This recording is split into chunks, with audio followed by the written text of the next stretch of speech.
I'm Anastasia Barnes, CEO and owner of High Profile Media Group. On each episode of Over Lunch, I sit down with leaders in the New England AEC industry to discuss the journey that led them to their current position, the lessons they've learned, and what drives them to succeed.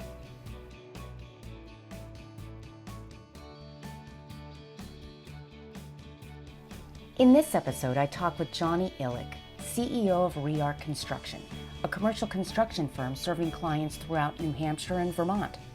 During our conversation at Spot on the Dock in Burlington, he tells me about the origin of ReArch Construction and the methodologies that drive the company's growth.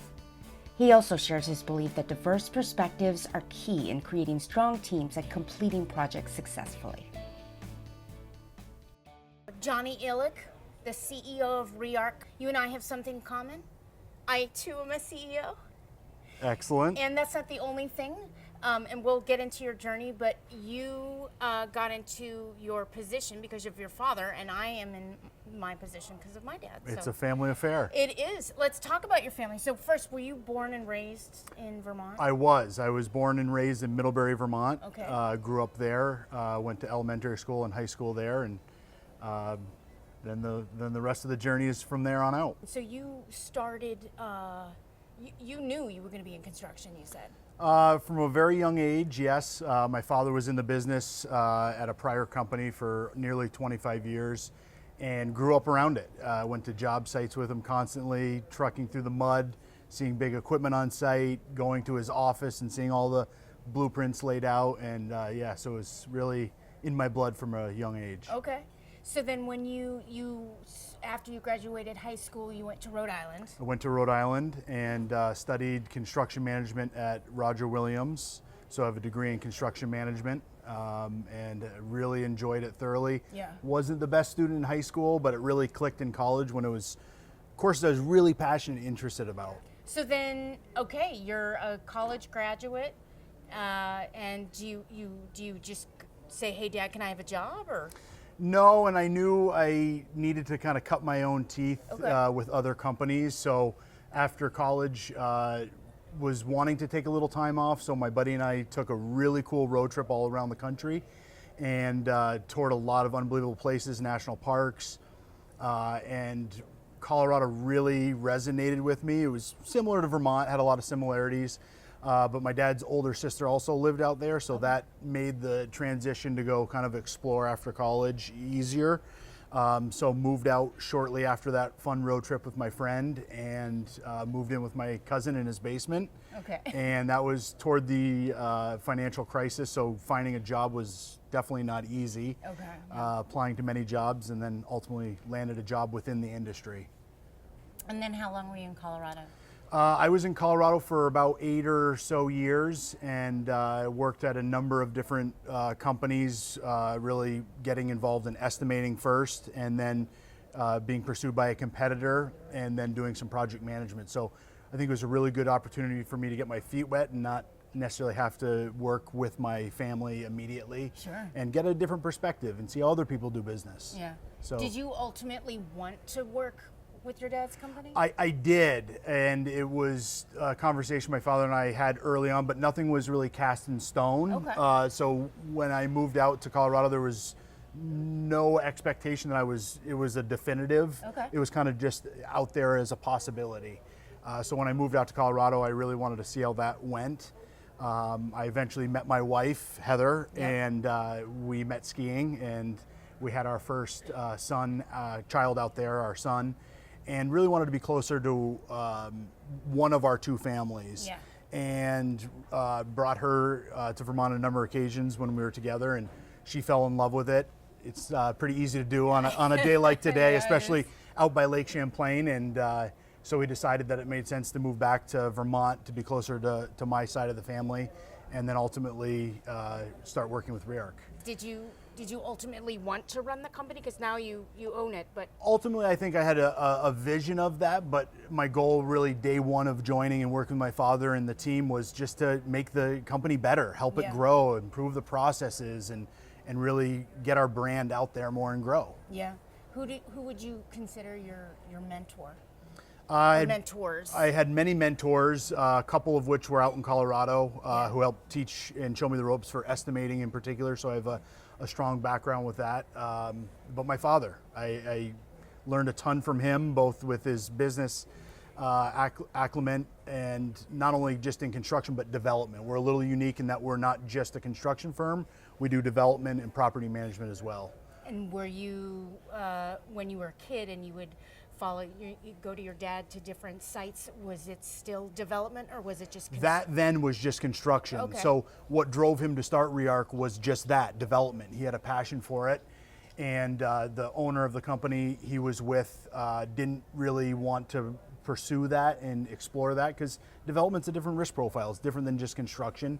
And he had ambition to get into development. So he and another business partner ultimately bought Technology Park in South Burlington. Okay. And that was really the stepping off point to form ReArch. So ReArch was really a necessity was born out of doing tenant fit ups. And we were doing all of our own projects early on. And then to keep the folks busy, the project manager and superintendent, we really shifted on competing on the open market. Okay. So early on, ReArch did all of its own all the construction projects were our own development projects, and now it's completely flipped on its head where we still do many development projects, but a lot of it the vast majority of it is competing on the open market for construction services. Yeah. So in construction, what do you think right now, is there a specific technology that you guys are excited about that you're using, or software or methodology? Yeah, that's a great question. Yeah. I think construction has been it's a very old industry, not a lot of innovation. And I think we've seen a fair bit in the last 5 to 10 years. Really excited to see what's ahead, but we're really pushing the use of videography. When we pursue a project, we produce a whole video where we then can, our prospective clients can really understand who we are, how we're going to manage their project, meet the project team ahead of time. So hopefully when we get to an interview table, it's almost like we met before. So that's one piece of technology we're really leveraging. Another is 3D scanning for existing and during construction. So we'll do a 3D scan of an existing building, and that really helps us in many different times throughout the course of construction, all the way from the start for estimating, when we can send that 3D scan out to our subcontractors. So they don't even have to visit the site if they don't want. We'd prefer them to, but they can always use that as a reference point to say, hey, is that ceiling going to come down there? What was that condition that I have to tie into? And we also use it during construction, which is great. So when the whole wall is framed up, you can see we'll do a scan when all the rough-in plumbing and electrical. So then later, an owner or facilities team can really reference that scan and go, oh, where was that main water line? Where were the wires behind the wall? Where was that blocking to hang that whiteboard in a school? So we're really pushing that technology. And another proprietary thing we're developing is a pre-construction roadmap. So this is in our pre-construction, so really early on is, and this came out of a book, actually, the Checklist Manifesto, okay, which was adopted from, the book was addressing the medical industry adopting a checklist, pre-flight checklist from the airline industry. And they leveraged it, developing a checklist to have better client care, less repeat visits to the hospital. So this book really inspired me and our team to go, well, let's look at adopting this for construction. So we've developed essentially a checklist. We call it our pre-construction roadmap, and we've developed, and it really maps out every decision, every critical milestone, who's pulling permits for a project. Is it the owner? So when we go to mobilize, we're not going, oh shoot, the owner forgot to pull that permit. They didn't file that. So it's really to minimize challenges during construction, and it's been a total game changer for us. Yeah, it sounds like it. Yeah. What are you most excited about? To see how the industry really adapts and changes. Yeah. Like I said, it's been very slow to adapt and change, and I think in the next 10, 15, 20 years, we're going to see a lot of advancements, maybe around robotics and putting work in place with robots more. Yep. And also the technology side, just advancing that as well. Yeah. I think it's got a long way to go, and I think there's going to be some cool, innovative stuff continuing to come out. What would you say you love about the industry? I love that every project is its own unique project. There's many different project typologies that we build. I love this industry. It's just so awesome to get up every day and know that you're making a difference and helping somebody fulfill their dream or their goal in building their manufacturing facility or new plant or new home. It's really exciting. What other things make you proud to be in this industry? Like I said earlier, we work on many different projects, and I would say the things that make me most proud are those real community-based projects, whether it be working on an affordable housing project or a school project. We just did the Winooski School project, and it's not just a school, it's a community hub. They offer meal services, medical and dental, and they're a support system within the community. So when we get involved in those types of projects, that's what excites me and makes me most proud. What do you think our industry could use more of? And that doesn't mean it could be a material or an attitude. Yep. But I do agree that the AE's, just real estate in general, I think is slow to evolve. It's slow to evolve. Slower than other industries. What do you think we could use? I would say there's a few things. I would say one is a little bit of an attitude adjustment with not looking down on tradespeople.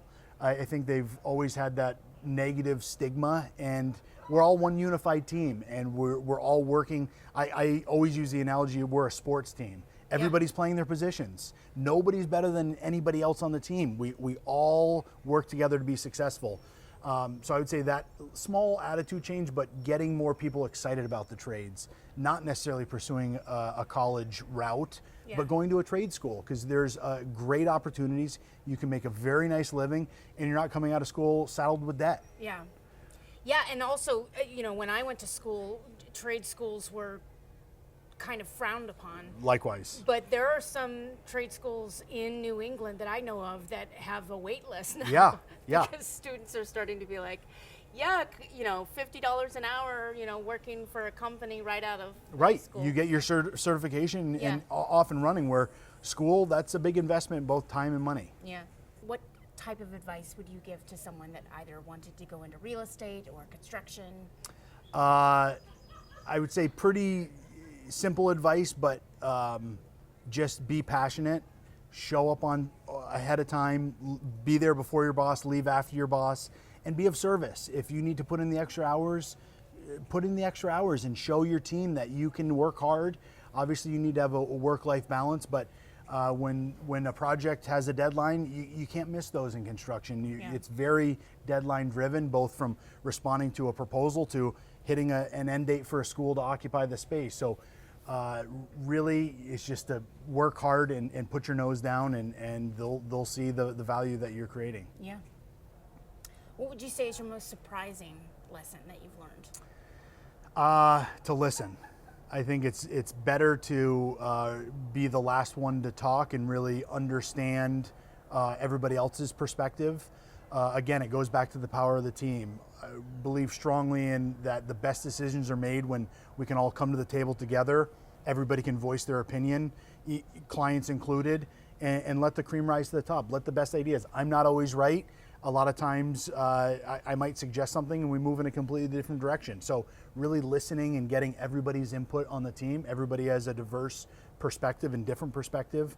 And I think that's one thing that we do really well at ReArch is leveraging the power of the team, getting us all together in a room and listening to everybody. Yeah. What is it that you love the most about your job? I'm excited to come to work every day. And Really? I know that might sound cheesy, but I am. You tend to, being in a CEO position, you have a to-do list. Yeah. And more often than not, you might check off 1 or 2 or 3 on your to-do list because you're responding to people. I'm essentially working for our team and helping to support them in any way, shape, or form so that they can be the best that they can be. They can serve our clients and deliver exceptional service. Thank you very much. Thank you. It was a pleasure. It was so lovely. It was awesome. Yeah, it's Thank so you. much fun.